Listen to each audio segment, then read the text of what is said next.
السلام علیکم ورحمۃ اللہ وبرکاتہ۔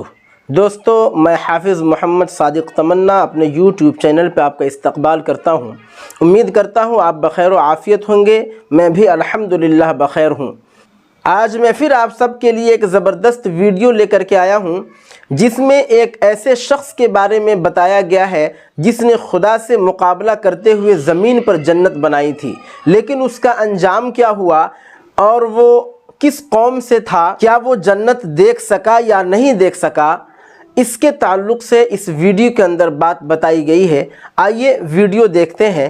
ویڈیو شروع کرنے سے پہلے آپ سے گزارش کرتا ہوں کہ اگر آپ یوٹیوب پر دیکھ رہے ہیں تو میرے چینل کو سبسکرائب کر لیجئے، اور اگر آپ فیس بک پر دیکھ رہے ہیں تو پیج کو فالو ضرور کر لیجئے تاکہ آنے والی ویڈیوز کی نوٹیفیکیشن آپ کو ملتی رہے۔ بسم اللہ الرحمن الرحیم۔ اللہ تبارک و تعالیٰ کے نام سے شروع جو بڑا مہربان اور نہایت رحم کرنے والا ہے۔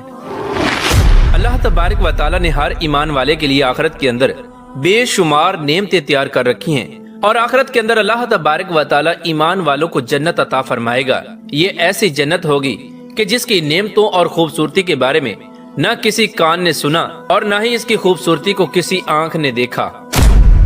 لیکن کیا آپ جانتے ہیں کہ اس دنیا کے اندر بھی ایک شخص نے اللہ تبارک و تعالیٰ کا مقابلہ کرنے کی کوشش کی، اور اللہ تبارک و تعالیٰ کا مقابلہ کرتے ہوئے اس دنیا کے اندر بھی جنت بنائی گئی۔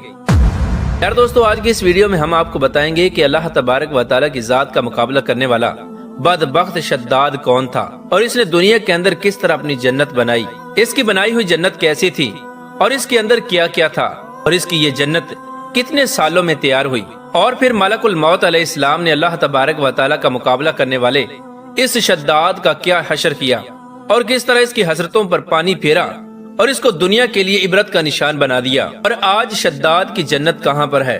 پیار دوستو، اس ایمان افروز اور عبرت ناک واقعے کو سننے کے لیے آپ سے ہماری یہ گزارش ہے کہ ہماری اس ویڈیو کو اینڈ تک ضرور دیکھیے گا۔ پیار دوستو، تاریخ کے اندر ایسے بہت سے بادشاہ اور فرعون آئے جنہوں نے اپنے مال و دولت کی ہوس کے اندر بدمست ہو کر اللہ تبارک و تعالیٰ کا مقابلہ کرنے کی کوشش کی، اور یہ بادشاہ غرور و تکبر کے ساتھ اللہ تبارک و تعالیٰ کی پاک ذات کو للکارنے لگے۔ لیکن اللہ تبارک و تعالیٰ جو اس کائنات کا حقیقی خالق و مالک ہے، اس نے ان بدبختوں کا ایسا انجام کیا کہ ان کے نام و نشان تک کو مٹا دیا۔ پیار دوستو، انہی بدبختوں میں سے ایک بدبخت شداد بھی تھا کہ جس نے اللہ تبارک و تعالیٰ کی ذات کا مقابلہ کرنے کی کوشش کی اور اللہ تبارک و تعالیٰ کی ذات کو للکارا۔ شداد اس قوم کی نسل میں سے تھا جو دنیا کی سب سے پہلی سپر پاور قوم اور دنیا کی سب سے طاقتور قوم تھی، جن کا ذکر قرآن پاک میں قوم عاد اور قوم سمود کے نام سے ملتا ہے۔ قوم عاد اور قوم سمود کے بارے میں اللہ تبارک و تعالیٰ قرآن پاک میں ارشاد فرماتا ہے کہ ان کی جیسی طاقتور اور قد آور قوم کو نہ ان سے پہلے اللہ تبارک و تعالیٰ نے پیدا فرمایا، اور نہ ہی ان کے بعد کوئی ایسی قوم پیدا کی گئی۔ پیار دوستو، قوم عاد احقاف کے علاقے کے اندر آباد تھی۔ احقاف ایک ایسا علاقہ تھا جہاں ریت کے بلند و بالا ٹیلے تھے اور ہر طرف ریت کے صحرا ہی صحرا تھے۔ احقاف کا یہ علاقہ یمن اور عمان کے درمیان پھیلا ہوا تھا، اور یہ قوم اس علاقے کے اندر 8,500 سال پہلے آباد تھی۔ اس قوم پر اللہ تبارک و تعالیٰ کا یہ خاص کرم تھا کہ اس قوم کو اللہ تبارک و تعالیٰ نے طاقت کے ساتھ ساتھ ہر طرح کی نعمتوں سے نوازا تھا۔ اس قوم کو اللہ تبارک و تعالیٰ نے سرسبز و شاداب باغات عطا فرمائے اور بے شمار پھلوں اور غلوں سے نوازا، اور اس کے علاوہ طرح طرح کی نعمتیں اللہ تبارک و تعالیٰ نے اس قوم کو عطا فرما رکھی تھیں۔ چنانچہ اس قدر نعمتوں کی فراوانی اور مال و دولت کی کثرت کی وجہ سے یہ قوم غرور اور تکبر کے اندر آ گئی، اور غرور اور تکبر کے اندر مبتلا ہو کر یہ قوم اللہ تبارک و تعالیٰ کی نافرمانیاں کرنے لگی اور کفر و شرک کے اندر مبتلا ہو گئی۔ یہ قوم بجائے اللہ تبارک و تعالیٰ کا شکر ادا کرنے کے اللہ تبارک و تعالیٰ کی نافرمانیوں پر اتر آئی اور بت پرستی کے اندر مبتلا ہو گئی۔ اس قوم کی ہدایت کے لیے اللہ تبارک و تعالیٰ نے حضرت ہود علیہ السلام کو مبعوث فرمایا۔ چنانچہ حضرت ہود علیہ السلام اس قوم کو اللہ تبارک و تعالیٰ کا پیغام پہنچانے لگے اور کفر و شرک کو چھوڑ کر اللہ تبارک و تعالیٰ کی وحدانیت کی طرف بلانے لگے۔ لیکن یہ قوم غرور اور تکبر کے اندر مبتلا ہو کر حضرت ہود علیہ السلام کا مذاق اڑانے لگی اور اپنے کفر و شرک سے باز نہ آئی۔ یار دوستو، اس بدبخت قوم کا بادشاہ شداد تھا جو کہ اسی قوم کی نسل میں سے تھا۔ شداد اصل میں 2 بھائی تھے، ایک کا نام شداد تھا اور دوسرے کا نام شدید تھا۔ شدید شداد سے بڑا تھا۔ شدید پہلے بادشاہ بنا اور کچھ عرصے بعد وہ فوت ہو گیا۔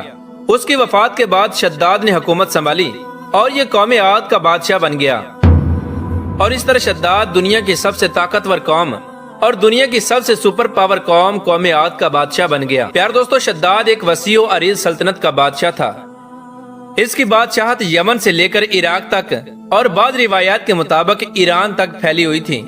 قوم عاد ایک طاقتور قوم تھی، لہٰذا اسی وجہ سے شداد نے اپنی طاقت کے زور پر بڑے بڑے بادشاہوں کو اپنے زیر کر لیا تھا۔ حضرت ہود علیہ السلام نے شداد کو اللہ تبارک و تعالیٰ کا پیغام سنایا اور ایک خدا کی عبادت کرنے کا حکم دیا۔ شداد نے جب حضرت ہود علیہ السلام کی یہ بات سنی تو شداد حضرت ہود علیہ السلام سے کہنے لگا کہ اگر میں تمہارے خدا پر ایمان لے آتا ہوں تو بدلے میں مجھے کیا ملے گا؟ تو حضرت ہود علیہ السلام نے شداد سے فرمایا کہ اللہ تبارک و تعالیٰ تجھ سے راضی ہو جائے گا اور تجھ کو آخرت کے اندر جنت عطا فرمائے گا، جو کہ ہمیشہ ہمیشہ کی زندگی ہوگی، جس کے اندر تم ہمیشہ ہمیشہ پرسکون اور عیش و عشرت کی زندگی گزارو گے اور اللہ تبارک و تعالیٰ کی رحمتوں میں ہوگے۔ چنانچہ شداد حضرت ہود علیہ السلام کی یہ بات سن کر پوچھنے لگا کہ جنت میں کیا کیا ملے گا۔ حضرت ہود علیہ السلام نے شداد کو جنت کا سارا نقشہ بتایا اور جنت کی نعمتوں کے بارے میں بتایا کہ اللہ تبارک و تعالیٰ جنت کے اندر فلاں فلاں نعمتیں عطا فرمائے گا۔ حضرت ہود علیہ السلام کی یہ بات سنتے ہی شداد مسکرانے لگا اور غرور اور تکبر کے ساتھ کہنے لگا کہ یہ کون سا بڑی بات ہے، ایسی جنت تو میں بھی تیار کر سکتا ہوں۔ اس وقت حضرت ہود علیہ السلام نے شداد کو اس کے کفر و شرک سے روکنے کی بہت کوشش کی، لیکن یہ بدبخت باز نہ آیا۔ چنانچہ شداد کی قوم عاد فن تعمیر اور نقش و نگار کے اندر پہلے ہی مہارت رکھتی تھی۔ یہ لوگ بڑے بڑے پہاڑوں کو تراش کر ان کے اندر نقش و نگار کر کے اپنے محلات تعمیر کیا کرتے تھے۔ چنانچہ شداد نے اللہ تبارک و تعالیٰ کی ذات کا مقابلہ کرتے ہوئے اس روئے زمین پر ایک بہت بڑی جنت بنانے کا فیصلہ کیا۔ شداد نے اپنی سلطنت کے تمام بڑے بڑے کاریگروں کو اکٹھا کیا اور ایک لمبی چوڑی خوبصورت جنت بنوانے کا کام شروع کروا دیا۔ شداد کی تیار ہونے والی اس جنت کے اندر سونے اور چاندی کی اینٹیں لگائی گئیں اور اس کی جنت کے اندر ہیرے جواہرات لٹکائے گئے۔ اس نے اپنی جنت کے اندر دودھ اور شہد کی نہریں بھی جاری کر دیں اور حوروں کے طور پر خوبصورت اور نوجوان لڑکیوں کو بھی اکٹھا کر لیا۔ اس نے اپنی جنت کو خوبصورت بنانے کے لیے دنیا کے سب سے خوبصورت درخت اور پودے بھی لگوائے اور سونے چاندی کے بڑے بڑے محلات تعمیر کروائے۔ اور دوستو، شداد نے یہ فیصلہ کیا تھا کہ جب تک اس کی بنائی جانے والی جنت مکمل تیار نہ ہوگی تب تک وہ اپنی جنت کے اندر قدم نہ رکھے گا۔ چنانچہ شداد کے حکم کے مطابق اس کی جنت تیار ہونے لگی اور ادھر شداد بے صبری کے ساتھ اپنے محل کے اندر اپنی جنت کا کام مکمل ہونے کا انتظار کرنے لگا۔ شداد کی اس جنت کو تیار ہونے میں تقریباً 12 سال لگے اور بالآخر 12 سال کے عرصے کے بعد شداد کی جنت بالکل تیار ہو گئی۔ اس جنت کو اس طرح بنایا گیا کہ اس کی زمین مشک اور عنبر کی تھی، اس کے اندر ہیرے جواہرات لگے ہوئے تھے، دودھ، شہد اور پانی کی نہریں جاری تھیں اور اس کے اندر خوبصورت لڑکیوں کو حوروں کے طور پر چھوڑا ہوا تھا۔ اس کی دیواریں سونے اور چاندی کی تھی اور ہیرے اور جواہرات کے بڑے بڑے محلات تھے۔ جب یہ جنت 12 سال کے بعد مکمل طور پر تیار ہو گئی تو اس وقت شداد کو اس کی جنت کے تیار ہونے کا پیغام پہنچا دیا گیا۔ چنانچہ شداد اپنی جنت کے تیار ہونے کا پیغام سنتے ہی بہت خوش ہوا اور شداد اپنی جنت کو دیکھنے کے لیے اپنی فوج کو ساتھ لے کر جنت کی طرف نکل پڑا۔ شداد اپنے لشکر کو لے کر جب اپنی جنت کے دروازے پر پہنچا تو اس نے اپنے سامنے گھوڑے پر سوار ایک شخص کو دیکھا۔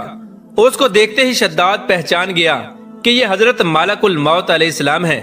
شداد حضرت ملک الموت علیہ السلام کو دیکھ کر اپنے ساتھیوں سے کہنے لگا کہ یہ جو شخص ہے یہ مجھے اپنی جنت میں داخل نہیں ہونے دے گا۔ اس وقت شداد کے ساتھی شداد سے پوچھنے لگے کہ یہ شخص کون ہے اور یہ آپ کو جنت میں داخل کیوں نہیں ہونے دے گا۔ شداد اپنے ساتھیوں سے کہنے لگا کہ یہ موت کا فرشتہ ہے جو میری روح کو قبض کرنے کے لیے آیا ہے۔ اس وقت شداد حضرت ملک الموت علیہ السلام کے سامنے رونے لگا اور گڑ گڑانے لگا اور ملک الموت علیہ السلام سے عرض کرنے لگا کہ مجھے بس اپنی جنت کے اندر پاؤں رکھنے کی مہلت دے دی جائے۔ لیکن حضرت ملک الموت علیہ السلام نے شداد سے فرمایا کہ مجھے اللہ تبارک و تعالیٰ کی طرف سے یہ حکم ہے کہ میں تجھے تیری جنت کے اندر پاؤں نہ رکھنے دوں۔ اس وقت شداد حضرت ملک الموت علیہ السلام کے سامنے بہت رویا، لیکن حضرت ملک الموت علیہ السلام نے شداد کی ایک نہ سنی اور اللہ تبارک و تعالیٰ کا حکم پورا کرتے ہوئے شداد کی روح کو قبض کر لیا۔ پیار دوستو، بعض روایات میں آتا ہے کہ شداد کی روح اس حال میں قبض کی گئی کہ شداد جب گھوڑے سے اتر رہا تھا تو اس کا ایک پاؤں رکاب میں تھا اور دوسرا پاؤں ہوا میں تھا۔ اس وقت حضرت ملک الموت علیہ السلام نے شداد کی روح قبض کی اس وقت ملک الموت علیہ السلام نے شداد کی روح کو قبض کر لیا اور اس کو زمین پر پاؤں تک نہ رکھنے دیا، اور ایک دوسری روایت میں آتا ہے کہ شداد کا ایک قدم اس کی جنت کے دروازے کے اندر تھا اور دوسرا باہر تھا۔ اسی دوران حضرت ملک الموت علیہ السلام نے شداد کی روح کو قبض کر لیا اور اس کی تمام حسرتوں کو ختم کر دیا اور اس کی تمام حسرتوں پر پانی پھیر دیا اور اس کو اس کی جنت دیکھنے تک کا موقع نہ دیا۔ پیار دوستو، شداد کی موت کے بعد حضرت جبرائیل علیہ السلام نے ایک زوردار چیخ ماری۔ اس دردناک چیخ کے بعد شداد کی بنائی ہوئی ساری جنت زمین کے اندر دھنس گئی اور تمام جنت زمین کے اندر غرق ہو گئی، جس کا نام و نشان تک باقی نہ رہا۔